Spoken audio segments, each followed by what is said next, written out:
প্রিয় শিক্ষার্থী সকলকে নমস্কার এবং আদাব। আশা করি আপনারা সবাই ভালো আছেন। আমিও আপনাদের দোয়া এবং আশীর্বাদে অনেক ভালো আছি। আজকে আমি আলোচনা করাবো দেওয়া আছে সঞ্চয় ইকুয়াল -100 প্লাস 0.5y আর বিনিয়োগ হলো 200, যা এসেছিল রাজশাহী বোর্ডে 2022 সালে। গ নম্বর প্রশ্নে উদ্দীপকের সমীকরণ ব্যবহার করে ভারসাম্য জাতীয় আয় নির্ণয় করো। এটা আমি সমাধান করাবো। গ নম্বর প্রশ্ন দেখেন, আমরা জানি গ নম্বর প্রশ্ন দেয়া আছে, এগুলো লিখব। দেওয়া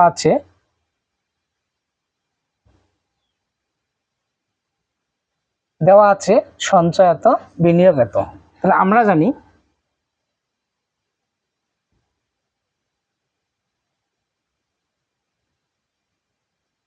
জানি ভারসাম্য জাতীয় আয়, ভারসাম্য জাতীয় আয়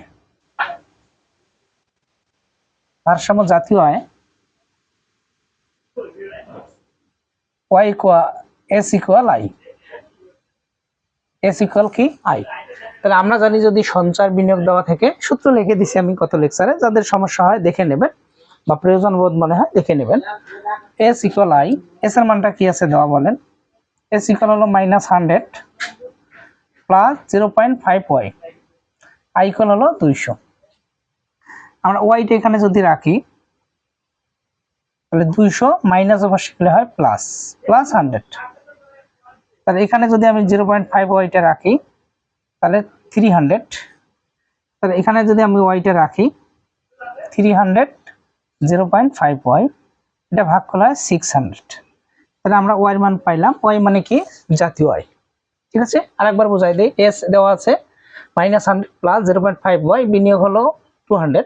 আমরা জানি ভারসাম্য জাতীয় আয়ের সূত্র হলো এস আর আই এর সমতায়, এস ইকুয়াল আই, এস এর মান বসালাম, আই এর মান 0.5 ওয়াই রাখলাম, মাইনাস উপর সেগুলো প্লাস, তাহলে 200 আর 100 হল 300, এখানে গুণ উপর সাথে ভাগ করলে 600। তাহলে ভারসাম্য জাতীয় পেলাম 600। ঠিক আছে, তাহলে দেখা হচ্ছে পরের ক্লাসে।